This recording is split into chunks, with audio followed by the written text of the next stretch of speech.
I was standing on the sidewalk in front of the house I bought with 42 years of hard work as a cleaning assistant, looking at my clothes spread out on the dirty concrete like they were worthless old rags. The light blue blouse I wore to my granddaughter's wedding was trampled on, with a car tire mark running through the delicate fabric that had cost 120 Rs on sale. The yellow and white floral dress I received from my late husband Miguel for our 3rd wedding anniversary was lying in the middle of a puddle of dirty water accumulated from the previous night's rain, fabric soaked and stained with mud. My underwear was exposed there for any neighbor to see. Simple cotton panties mixed with old bras, all thrown without the slightest care, without the slightest decency, along with shoes that had been thrown mercilessly, some with broken heels from hitting the floor so much, boxes of medicine for high blood pressure crumpled and opened with pills scattered on the floor, old photographs in broken glass frames showing smiling faces from better times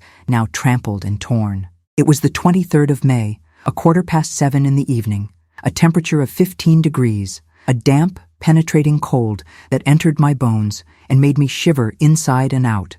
I was standing there shaking uncontrollably, not just from the cold, but from deep shock, unable to process what my eyes were seeing, unable to connect that absurd scene with the reality I knew until just a few hours ago. My son Raphael was at the door of the house, my house, leaning against the wooden doorframe with his arms crossed over his chest, a small, cruel smile curving the corners of his mouth, an expression I had never seen before on that face I had known since he was a newborn baby. He is 38 years old, 6 feet tall, a body that I fed for decades with food that I often skipped to ensure he had a larger portion on his plate, broad shoulders, strong arms, brown eyes like those of his father who died 5 years ago. But at that moment those eyes looked like the eyes of a complete stranger, a dangerous stranger, with no empathy. He looked at me as if observing an inconvenient insect that had appeared in the house and needed to be removed, waiting patiently for me to simply get the message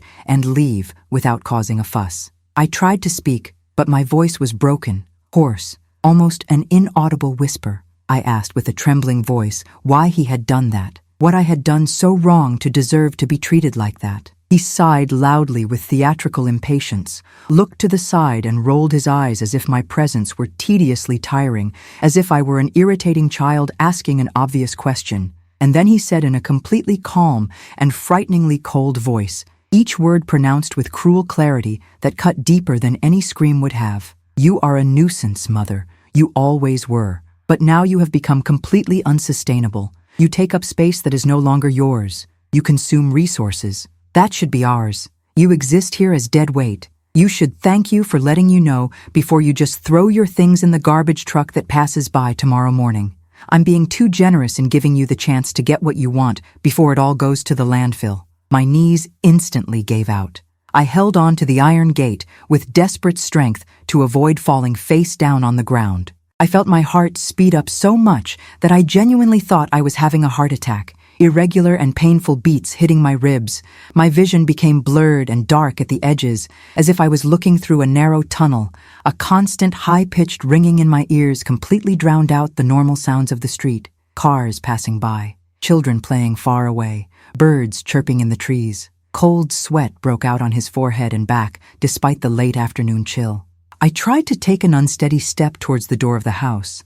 I tried to enter my own house, the house whose housing loan installments I paid religiously for 25 full years, working as a cleaning assistant in 3 different and simultaneous jobs. Raphael physically blocked the entrance with his large body. He placed his heavy hand on my shoulder with force that wasn't direct violence, but was threateningly firm enough to make me understand with absolute clarity that he wasn't going to give in even an inch. He said, looking directly into my eyes without blinking, that the house was now his and his wife Daniela's territory, that I had to immediately look for another place to live, that my presence there was seriously disrupting the plans they had for the future, plans that did not include me in any way. I looked desperately over his broad shoulder and could see Daniela in the living room through the lit window. She was sitting on the sofa that I bought 6 years ago. She quickly looked away when our eyes met, intending to be concentrated, using her cell phone, a silent and cowardly accomplice to all that cruelty. I tried to argue with a voice that came out in broken pieces. I remembered with tears already running down my face that the house was legally in my name, that I had paid for every brick, every tile, every square meter of the 120 meters that building occupied on the 250 square meter lot. Raphael laughed, a short, unpleasant laugh that came out of his nose. He said with disdain that paper is just paper with no real value, that true possession belongs to whoever lives and cares for it and is actually using the space daily, and that I wouldn't have the courage or strength to take my own son out of the house, that everyone in the neighborhood and in the family would think I was a crazy and ungrateful old woman if I tried to do that. Before continuing this heavy story, if you have ever experienced cruelty from someone you created and loved unconditionally, leave your like now and subscribe to the channel, because this story goes far, far away, and revenge will be mathematically proportional to the humiliation suffered. Comment which city you're watching from right now, because I need to know that I'm not alone in this, that other women have also survived what seems completely unsurvivable and have come out stronger on the other side. I stood there completely paralyzed for a few more minutes that seemed to drag on like endless hours, watching my son physically block my entry into my own home while my most personal and intimate things rotted out on the sidewalk for everyone to see. A neighbor I didn't know very well drove by slowly, slowed noticeably to look at the whole scene with morbid curiosity, then quickly sped up in embarrassment when he realized I had noticed him looking. I felt intense shame burning my entire face, ears turning red and hot, a deep shame that I shouldn't be feeling because technically I was the clear victim in the situation, but that I felt nonetheless in an overwhelming way, shame that penetrated deep to the bone. The absolute humiliation of being seen like that by strangers and acquaintances, exposed as destitute, discarded like trash, treated as less than nothing by someone who literally came out of my body 38 years ago.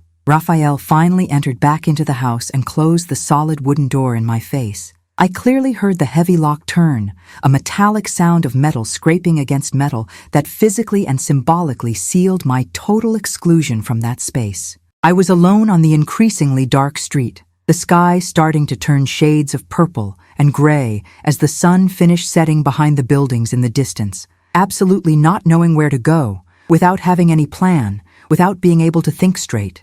I began to collect my scattered clothes with hands that were shaking so much that I could barely hold the fabrics, folding each piece mechanically without thinking, placing everything inside old, turning plastic bags that I found among the discarded belongings. She cried silently, uncontrollably, thick tears falling without stopping and staining the wet fabric she held between her numb fingers.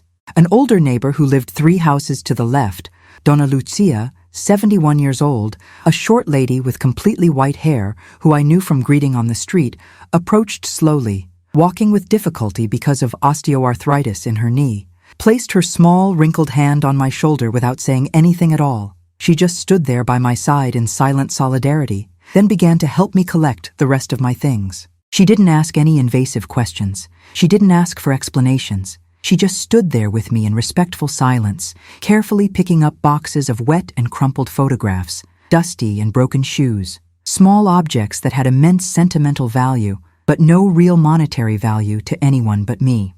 When we finally finished collecting everything we could collect, she kindly offered that I spend the night at her house, a small old townhouse located 3 blocks away. I accepted the offer because I simply had no choice. I had absolutely nowhere to go at that time of night. I carried with enormous difficulty 4 heavy plastic bags full of damp clothes and 2 corrugated cardboard boxes full of photographs and broken objects to her house, each step taking immense physical effort. My legs, heavy and painful, as if they were made of solid concrete. Donna Lucia kindly installed me in the guest room of her house, a small, cramped room with a narrow single bed. Floral quilt faded by time brought me a steaming mug of chamomile tea that I tried to drink but couldn't swallow because my throat was completely closed. I sat rigidly on the hard edge of the bed, staring into absolute nothingness, still slowly processing, still completely unable to believe that this had actually happened.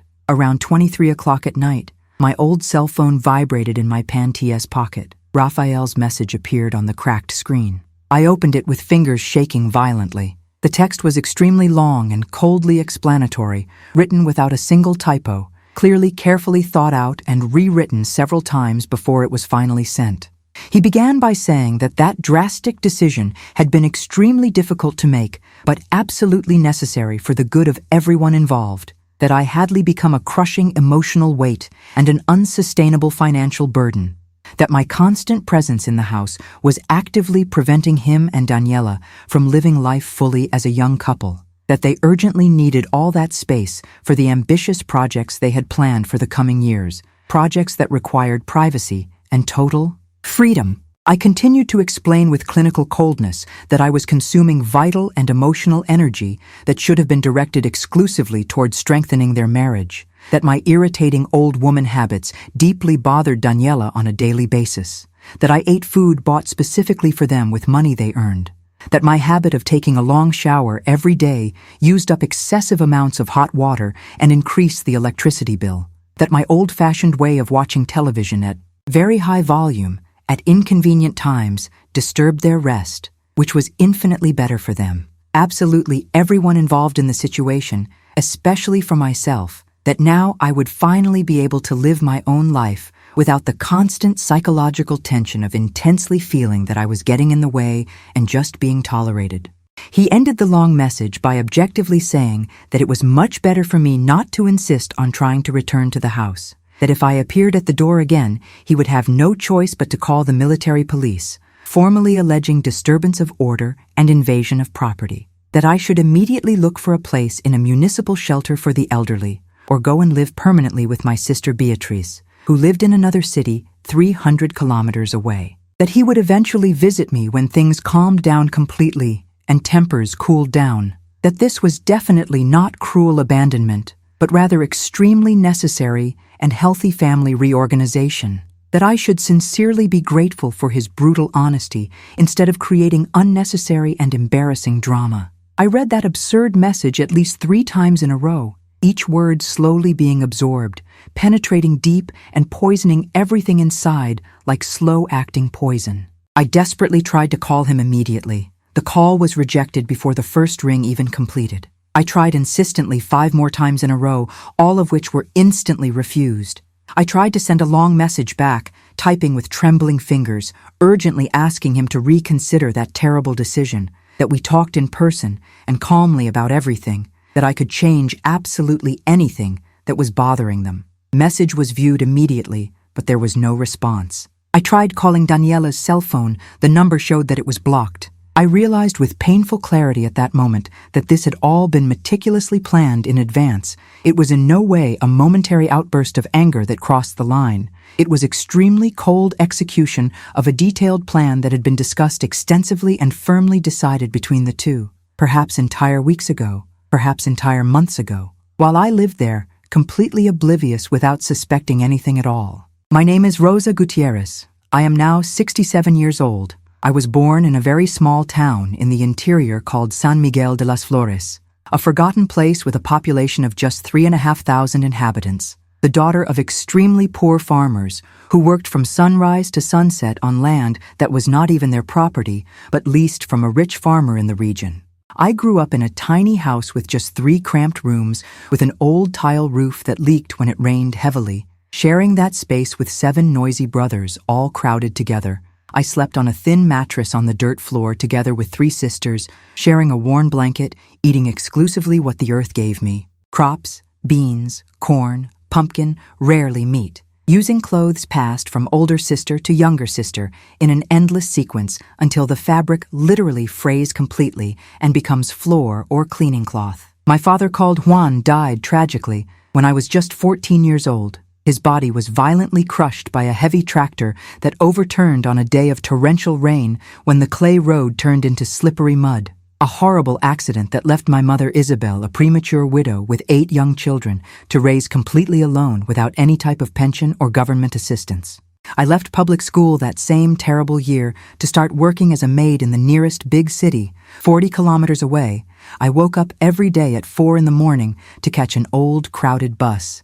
I worked 12 hours cleaning the house of an upper-middle-class family. I sent exactly half of my miserable salary to my mother every month religiously for 10 years in a row to help support my younger siblings. At the age of 24, I met Miguel Gutierrez. an absolutely honest and hard-working man who made a living as a mechanic repairing old cars in a small workshop. He had an easy and genuine smile that lit up his entire face and hands that were permanently calloused and stained with grease from repairing other people's mechanisms under the scorching sun. We quickly got married just 6 months after our first casual meeting at a street market in the center, an extremely simple ceremony, just in a civil ceremony with nothing fancy. I wore a cheap white dress bought at a thrift store for 50 reais, no veil, no elaborate bouquet, no romantic honeymoon because we had absolutely no money left for that kind of luxury. But we had true and solid love that lasted an entire 40 years until death separated us.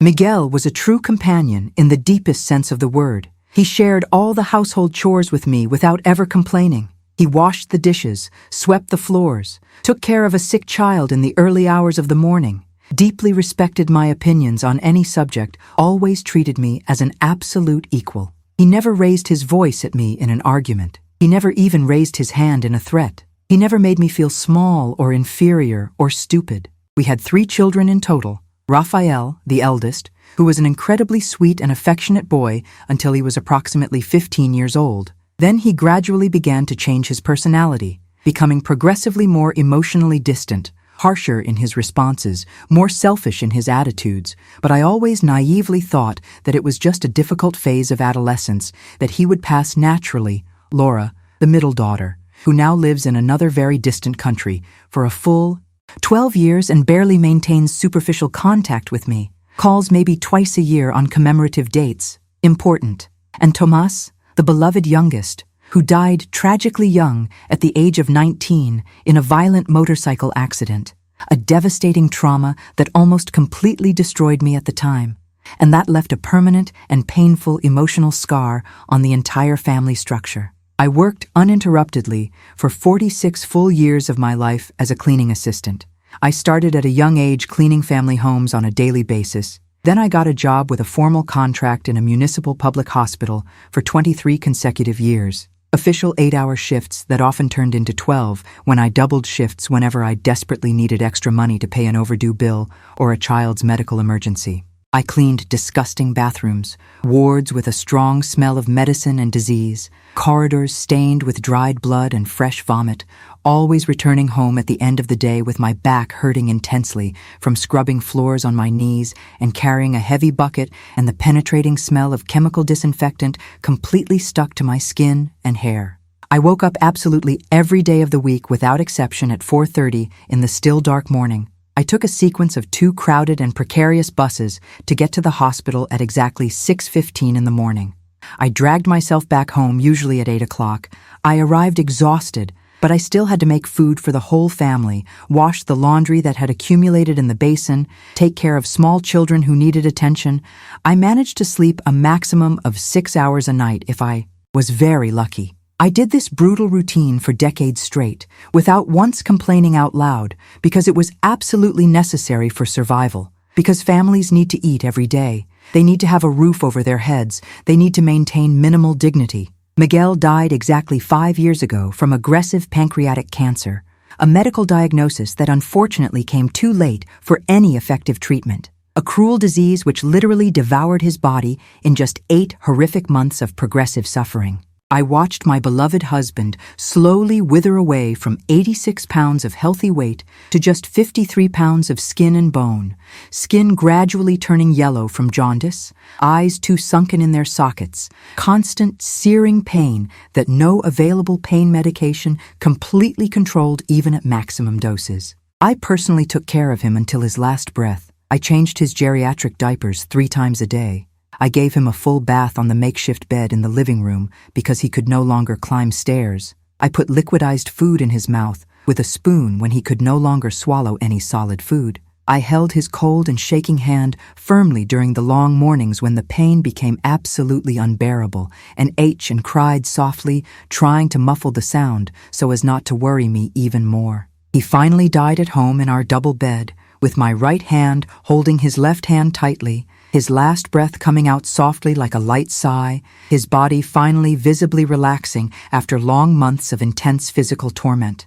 I buried my beloved husband using money that I had to urgently borrow from my sister and neighbors because the cheap life insurance we had didn't cover even half of all the expenses for the funeral, coffin, wake, burial. In total, there were 17,400 rees of accumulated debt that I paid in monthly installments for 2 whole years, tightening my already tight budget. After Miguel died and left me a lonely widow, Rafael vehemently insisted that I immediately move in with him and his wife Daniela in the house. He convincingly argued that it was neither safe nor healthy for me to live completely alone at my advanced age, that they had plenty of space in the property, which would be extremely good for everyone involved. I was quite hesitant at first because I valued my independence and privacy, but he insisted so much and in such a seemingly loving way that I ended up giving in and accepting the proposal. I sold several old pieces of furniture that I wasn't going to use. I stored a few others in the cramped garage of my sister Beatrice's house. I completely moved into the house that was technically my legal property, but that I would now share with them on a daily basis. At the beginning of the first months, everything was relatively calm and harmonious. Daniela seemed reasonably friendly and polite. Rafael seemed genuinely attentive and concerned about me. But little by little, gradually and almost imperceptibly, the general atmosphere began to change drastically. I began to notice strange looks exchanged between them, subtly acidic comments, superficially disguised as harmless joking, audible sighs of impatience when I simply said something. I was progressively shrinking my presence, trying to take up less and less physical and emotional space, trying desperately to be invisible, eating smaller portions, talking less and less, existing minimally, but apparently it was never small enough. Throughout all these years of his life, I invested literally every penny I managed to save with extreme sacrifice in those children. I paid for Rafael's expensive private school for 5 full years when he had serious learning difficulties in the free public school. In total, it was exactly 45,300 reis spent, money that I managed to get by working exhausting overtime on the weekends, selling homemade sweets from door to door in my free time, cutting absolutely everything that was my personal expenses. Every year, I bought complete and expensive school supplies, branded notebooks, quality pencils, a new uniform, a famous brand backpack that he insistently demanded because all his friends in the class had them, and he didn't want to feel inferior. I paid for an intensive preparatory course when he expressed his desire to go to college and needed to prepare for the entrance exam, plus 12,800 reais invested.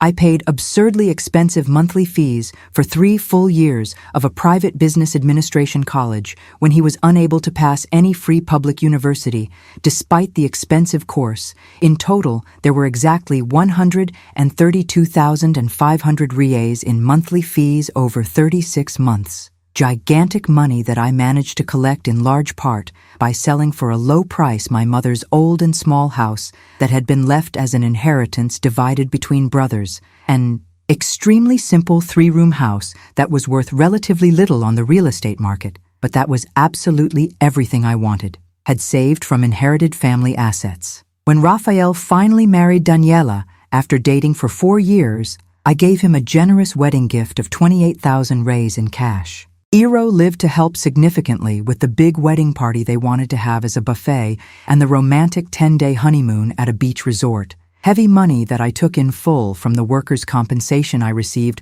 when I finally retired compulsorily due to age from the hospital. When he expressed his desire to open his own consultancy business, I confidently lent him the considerable sum of 60,000 reis, which he solemnly promised to return within a maximum of 2 years, with correction. It has been 4 full years since then, and he has never returned a single cent. Every time I mentioned the subject delicately, he immediately changed the subject in a rude way, or became visibly irritated and aggressive, saying that I only thought about money and was materialistic. I bought the used car in cash that he desperately wanted 3 years ago, a vehicle that cost exactly 22,700 reis paid in full with money from savings. A car that is legally registered in his name, but for which I paid every penny on my own. I paid for extremely expensive dental treatment for Daniela when she urgently needed a dental implant and claimed to have no money available at that time. 16,400 reais were spent. When they mentioned plans to carry out major renovations to the house to significantly enlarge the couple's bedroom, I generously paid 35,000 reais of the total 50,000 reais that the complete expansion work cost. Money from the sale of a small plot of land that I had purchased years ago and carefully saved as an emergency fund for old age. Adding up absolutely everything I spent directly on Rafael from the moment he was born until now, including daily food during his entire childhood and adolescence, clothes at all stages, shoes, education at all levels, expensive birthday and Christmas gifts, constant financial help to start an independent adult life, loans never repaid. Conservatively, there are more than 380,000 reais invested over almost 4 decades. And this son threw me out into the cold street as if I were literally worthless, disposable trash, as if all that monumental sacrifice accumulated over a lifetime was completely irrelevant and unimportant, as if all the years I dedicated entirely to raising him and giving up everything for him weren't even worth the basic human decency of an honest and respectful conversation. The obvious signs that something very wrong was happening had been appearing for several months, but I consciously ignored or patently justified absolutely all of them without exception. Approximately 6 full months before they violently threw me out, Rafael abruptly stopped inviting me to traditional Sunday lunches, a sacred ritual that we have always maintained religiously since Miguel died and left me alone. When I finally asked him directly why he didn't invite me anymore, he always responded with a different excuse. First, he said he was excessively busy with accumulated work. Then he claimed that Daniela wasn't feeling physically well. Then he invented that they had an urgent commitment with her family, always a new and different justification. But the practical result was exactly the same. I was systematically excluded. 4 months before the traumatic event, I heard for the first time Daniela openly complaining about me to Rafael in a conversation they thought I couldn't hear. They thought I was sound asleep in the room, but in fact I was awake lying in bed. The bedroom door was ajar a few centimeters, and her high-pitched, angry voice carried clearly through the silent hallway of the house. She said in an acid tone that she could no longer psychologically bear having her mother-in-law permanently living there, that she desperately wanted privacy as a couple, that she wanted to be able to walk around the house freely in a short bathrobe without worrying about the presence of others, that my particular way of doing things in the kitchen irritated her deeply every day, that I stubbornly used the wrong pans for specific foods, seasoned food differently than she liked, left washed, dishes to dry on the drainer in a way that she personally did not approve of. Rafael readily agreed with absolutely everything she said, on his own, that he was also progressively tired of the situation, that I had developed several extremely annoying habits typical of old women, that they urgently needed to think of a definitive solution to the problem. My heart literally squeezed violently inside my chest hearing that cruel conversation, but I was a coward, so I didn't confront either of them. I completely pretended that I hadn't heard anything at all. I continued pathetically and naively pretending that everything was perfectly normal. 3 months earlier, I clearly noticed that conversations between them stopped abruptly and suspiciously when I casually entered the room where they were, that they exchanged glances loaded with meaning that I absolutely couldn't decipher, that messages on their cell phones were read quickly and immediately hidden from my view when I simply passed by. I asked directly if there was something wrong going on. Rafael responded bluntly that I was becoming paranoid, that it was a distorted impression in my head, that I was becoming progressively weird and suspicious as I got older. I genuinely began to doubt my own perception of reality, to think that I was really seeing a serious problem where objectively nothing existed. 2 months earlier, my 67th birthday passed completely unnoticed without any minimal celebration. Not even a simple congratulation was said during the entire day. And when I mentioned the fact the next day, with sadness evident in his trembling voice, Rafael just said that he had completely forgotten, apologized extremely quickly and superficially, and immediately turned his attention to what he was doing on his cell phone. Exactly 1 week before they brutally threw me out, I found by complete accident a notebook of Daniela's personal notes left open carelessly on the corner table in the kitchen. It had a handwritten list with a title underlined in red pen saying exactly "after she finally leaves." And right below, it was listed in detail all the ambitious renovations that they wanted to do specifically in the room that was mine, plans to completely transform it into a giant closet and modern office. Buy new and very expensive custom furniture. Paint walls a completely different color. Put imported laminate flooring. I felt an icy chill running down my entire spine, reading those cold words. I realized with terrible clarity at that moment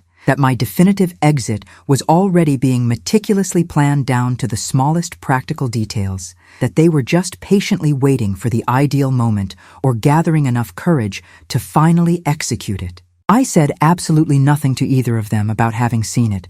I completely intended I hadn't read it. I carefully placed the notebook back exactly where it was. I spent that entire following week in a permanent state of constant generalized anxiety, sleeping very poorly with restless sleep and full of confusing nightmares, repeatedly waking up in the middle of the night, completely sweaty and with a racing heart, intensely sensing that something absolutely horrible was about to happen, but without knowing exactly what or when it would happen. In the days immediately following that scene of absolute horror on the sidewalk, I went into complete psychological and physical collapse. I was locked in the cramped little room of Donna Lucia's generous house, completely unable to get out of the narrow bed.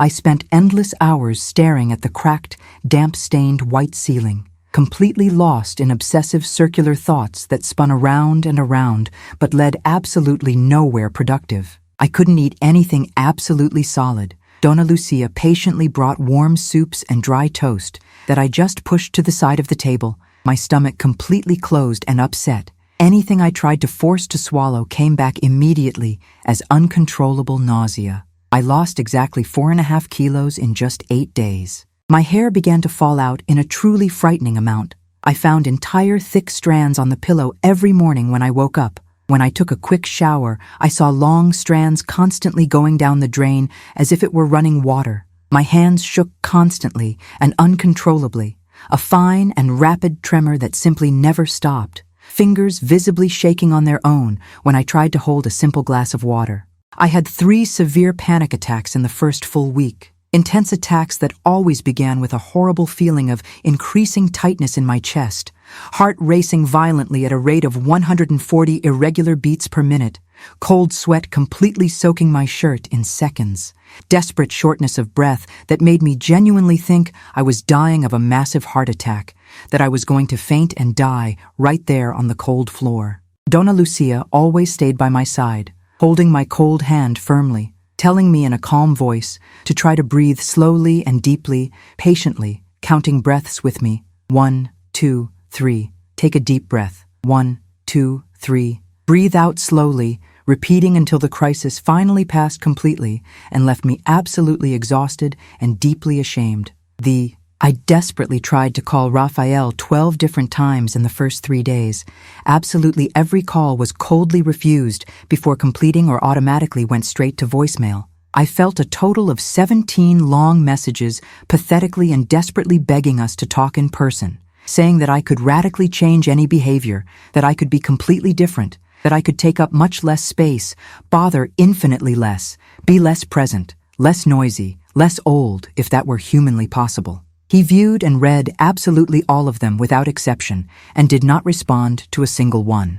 On the 4th day, I finally managed to speak to him very briefly for a few seconds. He answered apparently by accident, thinking it was a different number. When he heard my trembling voice, he immediately tried to hang up, but I spoke extremely quickly. I asked if we could please meet in person to talk calmly about everything. He said coldly that he had absolutely nothing to talk about, that the decision had already been definitively made and was irreversible, that I needed to simply accept reality and move on with my life, that insisting in that pathetic way only made the whole situation infinitely more difficult and embarrassing for everyone. I hung up shaking and cried completely uncontrollably for 2 hours straight without stopping. Violent convulsive crying that left me with grotesquely swollen eyes and a severe throbbing headache that persisted painfully the entire next day. I tried to establish urgent contact with my daughter Laura, who lives permanently in another distant country. I sent a relatively long message briefly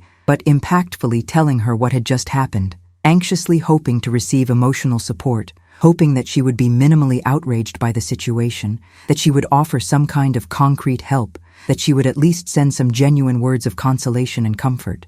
She responded coldly just 3 days later with a very short and distant message saying superficially that she was upset to hear about it, but that unfortunately she couldn't get directly involved in complicated family conflicts, that she had an extremely difficult life of her own abroad, that I really needed to resolve it directly with Raphael without intermediaries, that unfortunately she couldn't absolutely help either previously or by offering temporary housing because her tiny apartment barely fit her, and she was having financial difficulties to support herself. I felt a second deep stab piercing my chest.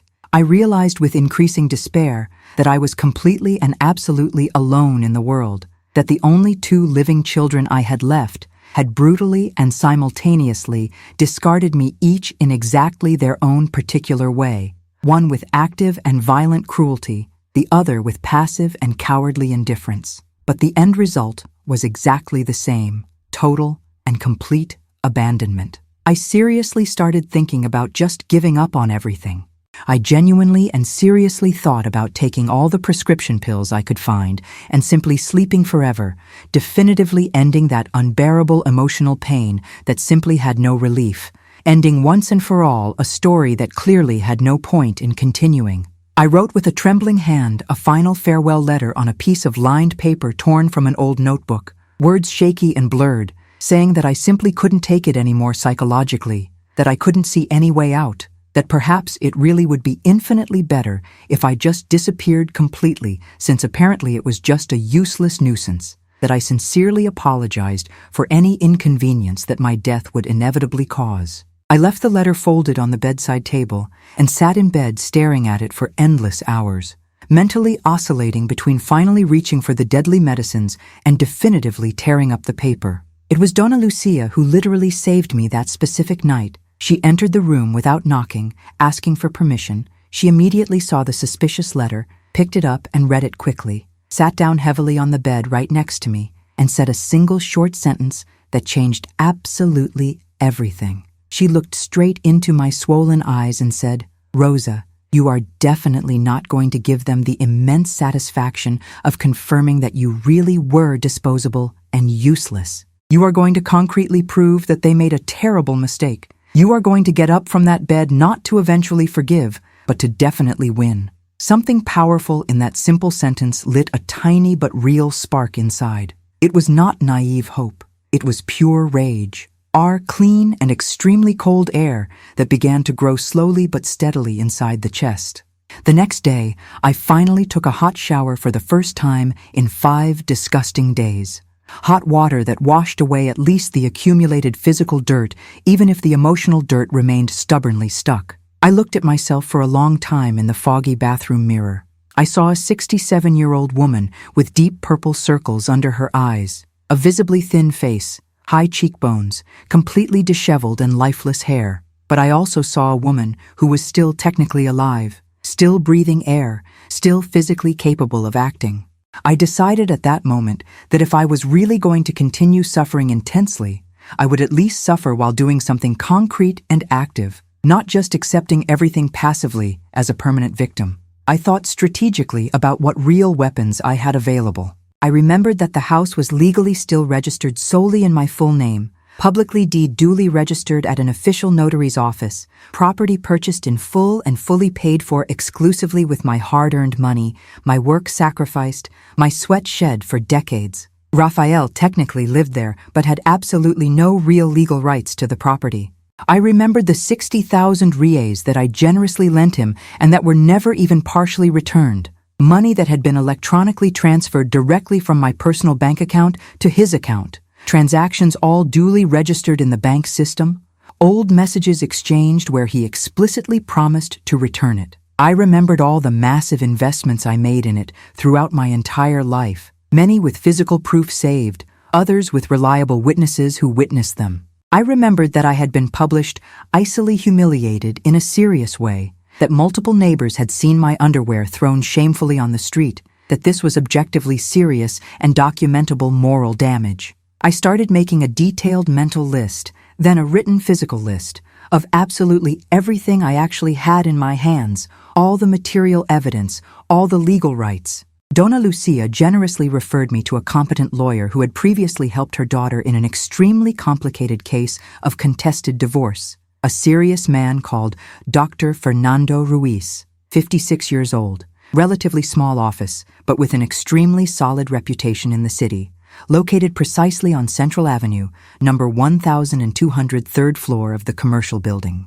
I called nervously and scheduled an initial consultation. For 2 days later, I used money I still had saved in an old savings account to pay for the mandatory initial consultation, 250 reais. I arrived at the modest office at exactly 9:30 in the morning on a gray and cloudy Thursday. A simple waiting room with hard plastic chairs and old, worn-out magazines scattered around. A friendly secretary who kindly offered me watery coffee in a small, disposable cup that I accepted just to have something concrete to do with my hands that wouldn't stop shaking. Dr. Fernando received me personally and punctually. A man of medium height, belly beginning to grow visibly, thick black-rimmed glasses, naturally calm voice and professional tone. I sat on the worn and cracked leather chair in front of his messy desk and began to tell him absolutely everything in detail, crying profusely halfway through the story. Him listening attentively in respectful silence, taking constant notes on a lined yellow pad,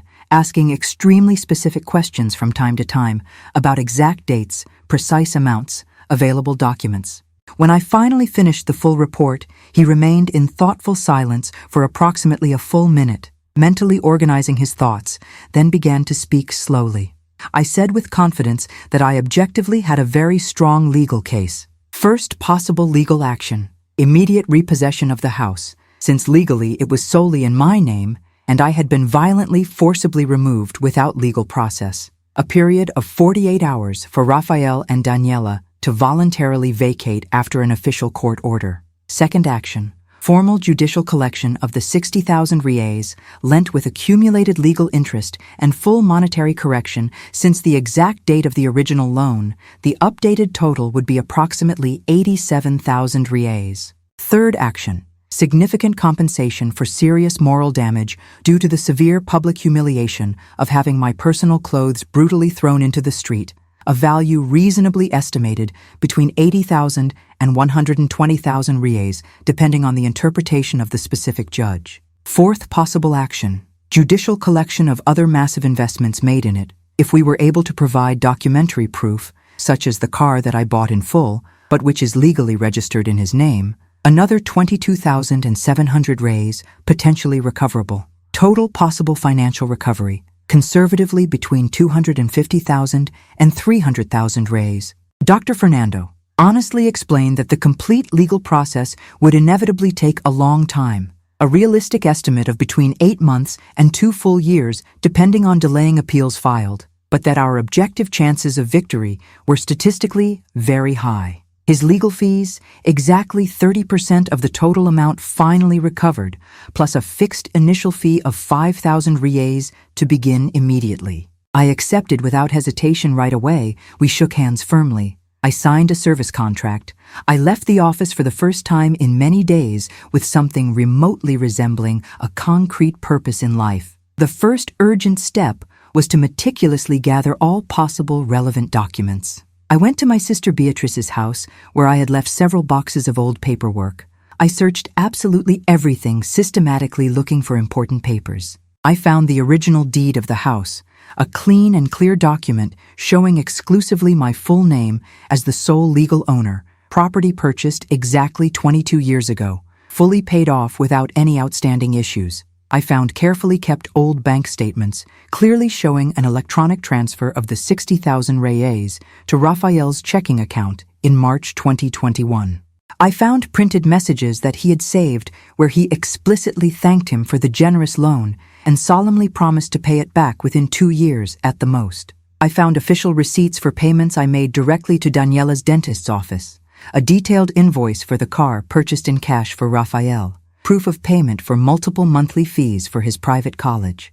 I meticulously organized everything in a sturdy plastic folder, carefully separated it by specific type of document, made physical backup copies of absolutely everything, scanned it page by page, and saved it with a triple backup in the digital cloud. Second step was to get willing, reliable witnesses. I spoke at length with Ms. Lucia, who promptly agreed to officially testify about the traumatic day she saw my clothes thrown in the street, about my completely destroyed emotional state afterwards, about absolutely everything she witnessed directly. I also spoke to another close neighbor, Mr. Arturo, 69 years old, a quiet retiree who spent practically the entire day on the porch of his house watching the street and had seen the entire horrible scene unfold. He also readily agreed to formally testify.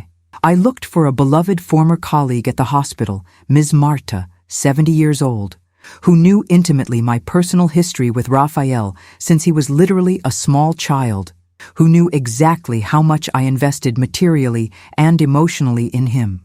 She immediately agreed to give a detailed statement about my integrity and absolute dedication as a mother. The third step was to open a completely new bank account, in a different bank than the one I was using.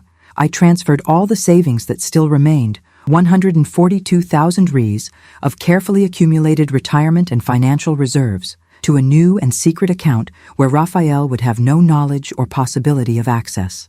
The fourth step was to try, within the limits of legality, to document even more of their cruelty. I discreetly returned to the street of the house at a specific time when I knew for sure that they would not be present. I spoke privately with the neighbor on the right side, Mrs. Jimena, who was always extremely discreet but this time exceptionally opened up. She said that she had heard extremely loud and aggressive arguments coming from the house in the last few weeks, that she had seen at least once Rafael shouting violently at me in the backyard, that Daniela had casually commented to her approximately 3 months ago that she was psychologically tired of sharing a house with an old mother-in-law. Jimena kindly agreed to write a detailed testimonial report.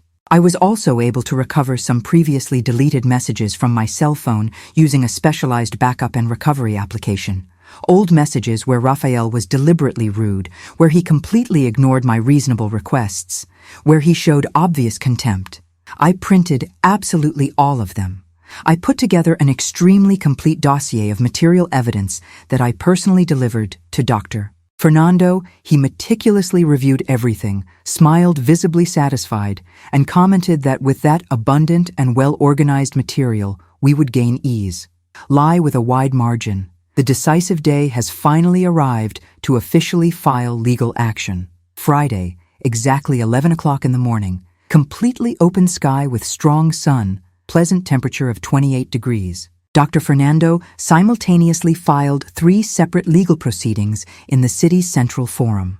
Urgent repossession with an extremely urgent injunction request, judicial collection of unpaid debt, and action for compensation for serious moral damage. Actions duly registered under official protocol numbers that I carefully wrote down in a small notebook that I started to carry with me permanently. On the same day in the afternoon, the bailiff personally went to the house to deliver formal notice to Rafael. I wasn't physically present, but Dona Lucia was strategically on the other side of the street, discreetly observing everything. After she told me all the details, Rafael opened the door, received the official yellow envelope, tore it up, and quickly read over it, and the expression on his face visibly changed from initial confusion to total disbelief to profound shock. He immediately called out to Daniela, shouting. The two read together while leaning over the papers. She put her hand over her open mouth with a look of genuine surprise. They stood there for several minutes, rereading several times, talking quietly and quickly, gesturing nervously. Rafael tried to call me urgently. I deliberately didn't answer. He tried insistently 3 times in a row. He sent a long message saying that we absolutely needed to talk urgently. I didn't answer a single word. He tried to go to Dona Lucia's house in person that same night, knocked loudly and insistently on the wooden door. She answered but firmly said that I didn't want to talk. He desperately asked please, said that everything was being exaggerated, that there was absolutely no need for formal justice, that we could easily solve everything as a family by talking. Dona Lucia replied that he should have thought of exactly that before throwing his own mother out on the street like trash and closed the door heavily in his face. The following Monday, the judge carefully analyzed the preliminary injunction request for repossession, considered it valid and well-founded, given that the house was legally in my name alone and I had been forcibly removed, and formally granted an immediate eviction order within a period of 72 hours. The officer returned to deliver a court order. This time, Rafael tried to argue at length. He said that he had lived there for years, that he had the right to stay. The officer explained patiently but firmly that the true legal right was exclusively mine, that if they did not vacate voluntarily within the deadline, there would be forced eviction with direct help from the military police. Deadline officially given, until Thursday at 6 p.m. On Tuesday, Rafael's private lawyer urgently contacted Dr. Fernando, eagerly asking for an out-of-court settlement, offering that they would only pay 10,000 reis for me to completely give up on all the shares and let them live in the house indefinitely, paying a merely symbolic monthly rent of 500 reis. Dr. Fernando immediately called me, went over the ridiculous proposal.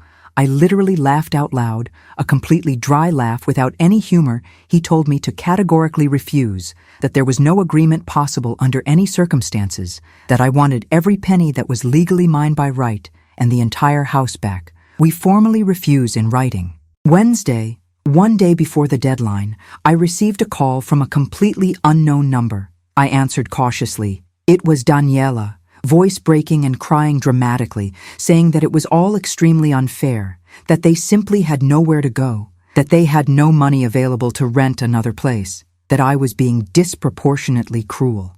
I listened in absolute silence until she completely finished her speech. Then I said with absolutely icy calm, "You had entire months to treat your mother-in-law with basic human dignity. You actively and knowingly participated in the cruel plan to throw me out on the street like disposable trash. You laughed openly when my clothes were scattered on the floor. Now, you will learn personally that deliberate cruelty has a real price." I hung up immediately. Thursday, the absolute deadline, Rafael and Daniela vacated the house literally at the last possible minute.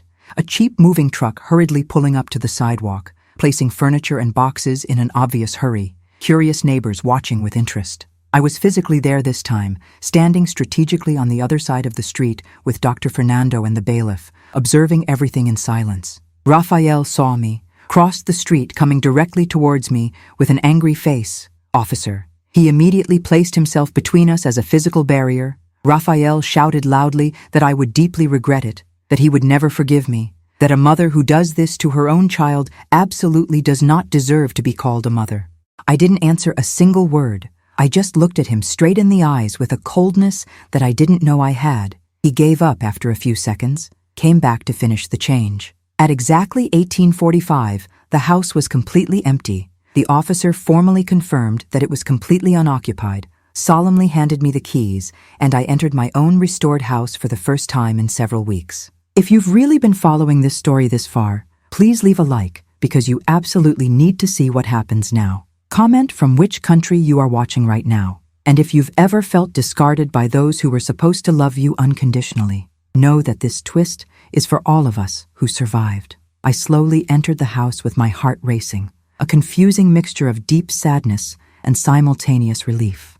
They had taken practically everything, furniture that was technically theirs, but also many things that were unmistakably mine, paintings that I bought at a craft fair, decorative objects that I got from Miguel for birthdays, family photos in frames that were mine. They left the house visibly half destroyed, dirty walls with dark rectangular marks where heavy furniture had been leaning for years, deep scratches on the wooden floor from dragging heavy things without protection, burnt-out light bulbs not replaced, thick dirt accumulated in forgotten corners. It absolutely didn't matter. It was mine again. I spent that entire night awake, cleaning alone, broom and cloth in hand, physically removing all the visible dirt I could, symbolically trying to also clean the invisible emotional dirt from that place. Dona Lucia and Mrs. Jimena generously came to help the next day. They brought various cleaning products, buckets, ladders, cloths. We cleaned intensely for 2 full days in a row, washed entire walls, covered wooden floors, cleaned fogged windows, organized the very little that was left. I bought relatively cheap used furniture at various thrift stores in the city, A.S. Impel single bed for 800 reais, a bedside table for 150 reais, an old but reasonably comfortable sofa for 1,200 reais, a small kitchen table for 400 reais. I spent approximately 6,000 reais, furnishing only the basics needed. I returned to live completely alone for the first time since Miguel died and left me a widow, a strange and heavy silence at first, progressively comforting. In the following months, legal proceedings advanced methodically. Raphael tried to counter-argue by claiming that the 60,000 reis were a spontaneous gift and not a formal loan, but I had explicit messages from him clearly promising to return it, which proved exactly the opposite. The judge gave a sentence completely favorable to me, formally condemning him to pay 87,000 reis with full interest. He claimed to have no money available. The judge authorized immediate seizure of assets. They took the car he had, valued at 18,000 reis in its current state. The rest remained as debt compulsorily paid in installments with direct deduction at source if he found a formal registered job. The moral damage case also had a favorable sentence. The judge considered that the serious humiliation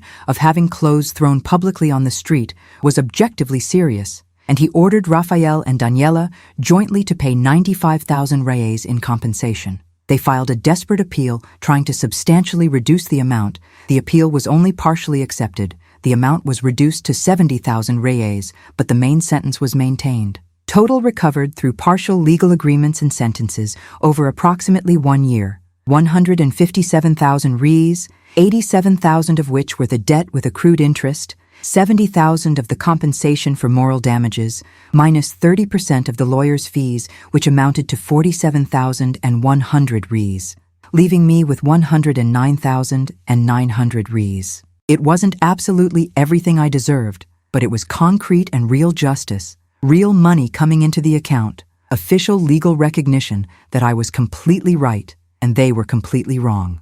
Raphael tried to look for me one last time. Approximately 8 months after absolutely everything started, he appeared unexpectedly at the iron gate of his apartment, ringing the doorbell insistently. I answered via the electronic intercom, deliberately not opening the door. He asked for just 5 minutes of conversation. I genuinely hesitated but agreed. I went down to the gate but categorically did not let him in. We talked through the thick iron bars. He was visibly much worse off physically. He had lost substantial weight, perhaps 10 or 12 kilos, a visibly thinner and more aged face, deep purple circles under his eyes, wrinkled and worn clothes, disheveled and dirty hair. He began by formally apologizing, saying that he had been a complete idiot, that he had listened to Daniela too much and ignored his conscience, that he was truly, genuinely sorry, that he couldn't sleep well thinking constantly about what he did to me. He cried, genuine tears streaming down his thin face. He said that his marriage was completely over. Daniela filed for divorce when she saw that the financial situation was terrible and wasn't going to improve, that she met another man with money and was already living with him. He said he lost his permanent job because the garnishment of his salary shocked the company, which was working irregular jobs as an app driver, earning very little money. He said he lived in a tiny rented room in a remote and dangerous neighborhood, paying 800 reis a month, sharing a filthy bathroom with other unknown tenants. He said that all his friends disappeared completely when the financial situation got tough. He said that he brutally felt what it was like to be cruelly discarded, that he now understood perfectly what he did to me. He said that if he could go back in time, he would change absolutely everything. He humbly asked for a minimal chance of rebuilding the relationship. He didn't ask for housing. He didn't ask for money. He just asked for sincere forgiveness and the remote possibility of having me back in his life as a mother. I listened to absolutely everything in complete silence, arms crossed firmly, face neutral and impassive. When he finally finished, I waited a few seconds, organizing my thoughts. Then I spoke slowly and with absolute clarity. Raphael, I formally accept your apology because I believe that you are genuinely sorry now that you have lost absolutely everything and personally felt the consequences. But accepting an apology definitely does not mean rebuilding what was irreparably destroyed. I absolutely do not withdraw the legal actions because you need to pay for what you did not only emotionally, but concretely. There will be no reconciliation because I cannot trust you in the slightest ever again. What existed between us died completely the day you threw my clothes on the floor and called me a nuisance with that cruel smile on his face. That image is permanently engraved in my memory forever. You can continue your life working, paying your debts, rebuilding your character if you can. I will continue my life here in my house with people who treat me with basic respect. Our lives are separate now and will remain permanently separate. When I die, you will not be notified. You will not attend a funeral. You will inherit absolutely nothing because I have already changed my will. leaving everything to charity. When you need something, no. Look for me because I'm not going to help. There is no longer a mother-son relationship between us. There is just a painful past that I consciously chose to leave behind. I sincerely hope that you can be a better person for other people in the future. But it's definitely over with me. I extended my hand for a formal shake. He stood there looking at my outstretched hand, then accepted it, shaking it quickly and coldly, his hand visibly shaking. He tried to say something more, but I was already turning to go back inside.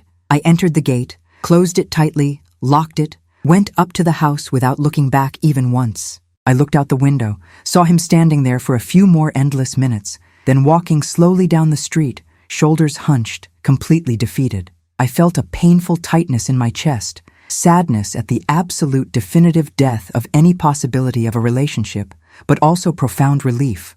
The door finally closed on a chapter that urgently needed to end. 2 full years have passed since that absolutely horrible afternoon when I saw my clothes scattered on the cold floor. Today is Saturday, 10:30 in the morning, beautiful spring, sun generously coming through the large living room window, pleasant temperature of 23 degrees. I'm sitting comfortably on the sofa I bought, drinking coffee that I made exactly the way I like it, listening to birds singing in the small backyard that I've taken care of with care again. I look calmly around the house and see a life that I rebuilt completely on my own, with my own hands, my own inner strength. It definitely wasn't easy. There were many extremely difficult days, nights crying completely alone, moments of deep and suffocating loneliness, occasional bouts of anxiety that still appear unexpectedly without warning. I sometimes dream about Raphael as a child, the genuinely sweet boy he was before he turned feeling like a cruel man. I wake up sad, painfully remembering that that boy simply doesn't exist anymore. I miss what could have been, the family I imagined I had when I was an optimistic and hopeful young mother. But the fundamental difference is that now these pains no longer define me completely. They are just parts of a larger and more complex story, scars that I carry, but that do not prevent me from living fully. I make a mental list of the concrete achievements of these 2 years. Financially, I have 142,000 Rs in original savings, plus 109,900 Rs recovered judicially. A total of 251,900 Rs invested in a conservative financial investment yielding 6,200 Rs per month, complementing a fixed pension of 2,800 Rs, total monthly income of 9,000 Rs, which is extremely comfortable for the simple life I lead. Fully paid for own house worth approximately 350,000 Rs at current market valuation. Total net worth of 601,900 Rs, financial security that I have never had before, achieved through justice and extremely careful management. Socially, I joined the seniors group at the local parish. We met every Tuesday afternoon for extremely varied activities, crafts, in-depth conversations, monthly trips to nearby cities.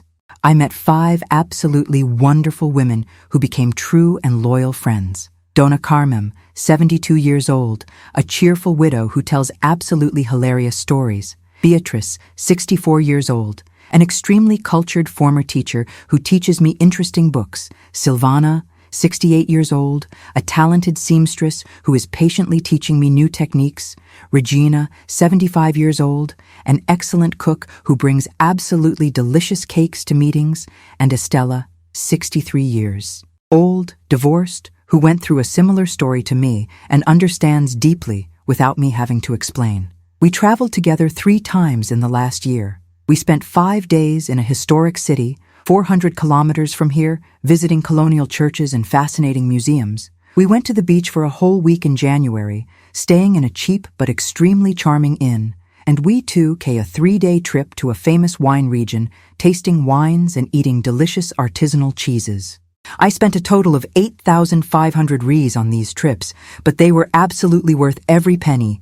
Happy memories made with people who genuinely enjoy my company. I resumed crocheting that I had abandoned years ago. I make towels, large quilts, colorful rugs. I started selling some pieces at the craft fair that takes place on Sundays in the central square. Extra income of between 1,200 and 1,800 Rs per month, depending on sales.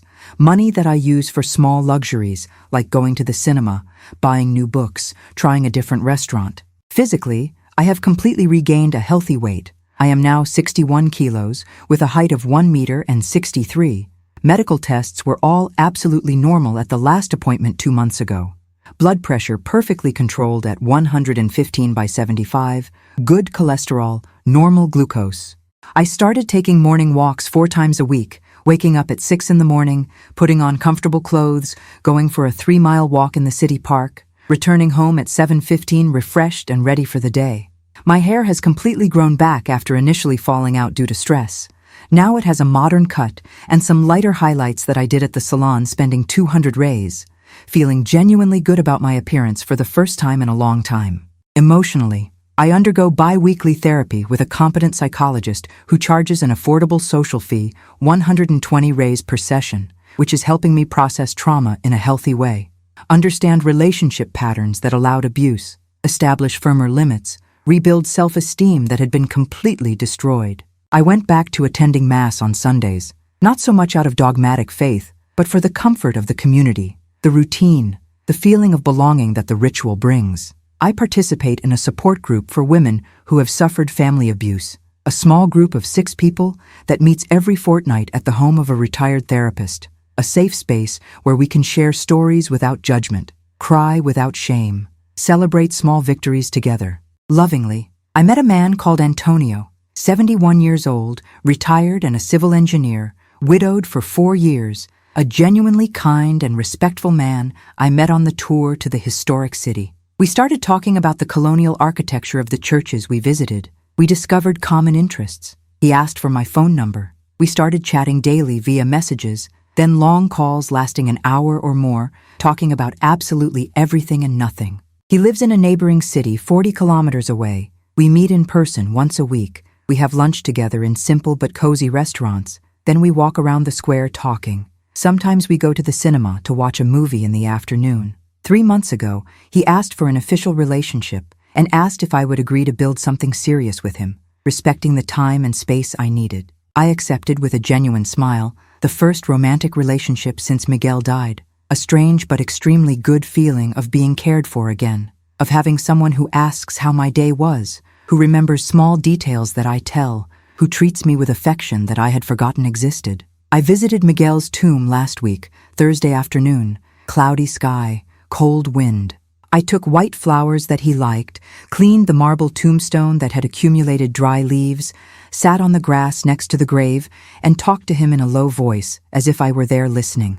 I told absolutely everything that had happened since the last visit, the legal process that finally ended, the money recovered, the house that was clean again, the new friends I met, Antonio who appeared in my life. I said that I missed him absolutely every day, but that I was managing to live well even with the absence, that he would be extremely proud of how I stood up for myself, how I didn't let myself be permanently broken. I thanked him for teaching me what true love was for 40 years, because that memory was what gave me the strength to recognize when I was being treated without love and reaction.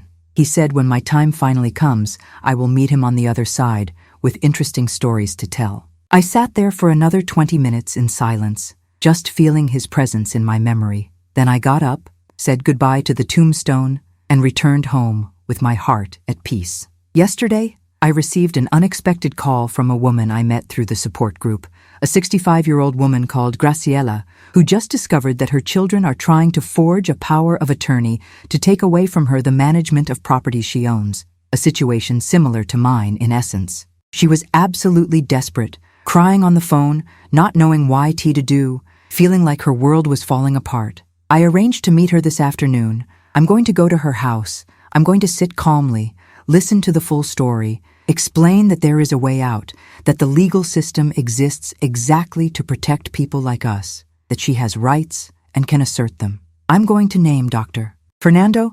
I'm going to explain step by step what I did. I'm going to show that it's possible to come out on the other side, not just alive, but stronger. I realized that my pain became a purpose, that going through that hell gave me tools to help other women go through theirs, that my story can be a beacon showing that there is light at the end of the tunnel, even when the tunnel seems infinitely dark. Tonight, I'm going to have dinner with Antonio at the small Italian restaurant we discovered. A cozy place with candles on the tables and soft music. We're going to order pasta that they make well. We're going to talk about plans for the next trip we're organizing, maybe the North Coast for 10 days in November. We're going to laugh at the silly jokes he tells. We're going to hold hands across the table without shame or rush. I'm going to go home around 22 o'clock, alone because we're not yet ready to share nighttime spaces. I'm going to make chamomile tea. I'm going to sit on the porch listening to the sounds of the night. Crickets chirping, the neighbor's dog barking in the distance, cars passing occasionally on the quiet street.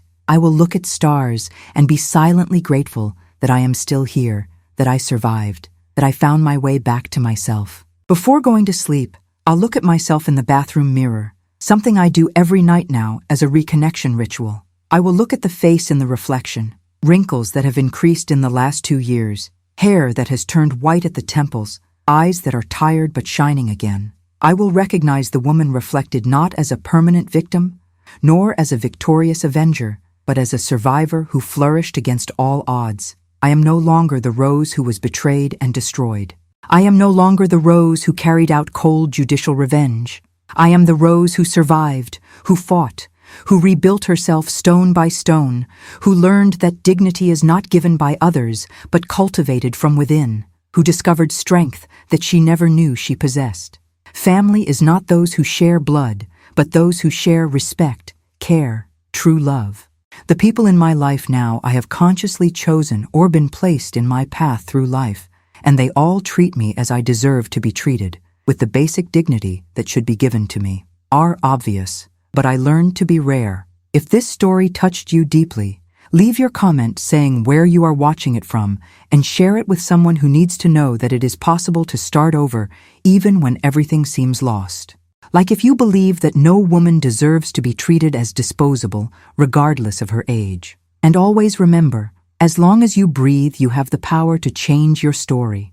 No matter how many years you have lived or how much suffering you have accumulated, there is always the possibility of reconstruction if you have the courage to take the first step. I changed my story when I was 67 and thought it was too late. I proved to myself that it's never too late. You can too, I sincerely promise. You can too.